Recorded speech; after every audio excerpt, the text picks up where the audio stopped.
1983-84 അന്ന് അങ്ങ് മുംബൈ ജൂഹുവിൽ 30 വയസ്സുള്ള ഒരു ചെറുപ്പക്കാരൻ ആത്മസംഘർഷത്തിൻ്റെ വേലിയേറ്റത്തിൽ ആടിയുലയുകയായിരുന്നു.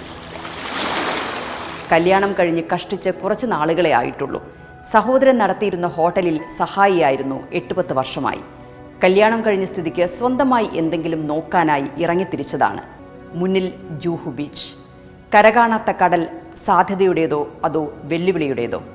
പ്രയാസത്തിന് നടുവിൽ നിൽക്കുമ്പോൾ മുന്നോട്ട് കാണുന്നതെന്തും പ്രശ്നമായി തോന്നുന്നവൻ തോൽവിയാണ്. മുന്നോട്ട് കാണുന്നതൊക്കെ വഴിയായി തോന്നുന്നവൻ തലവനും.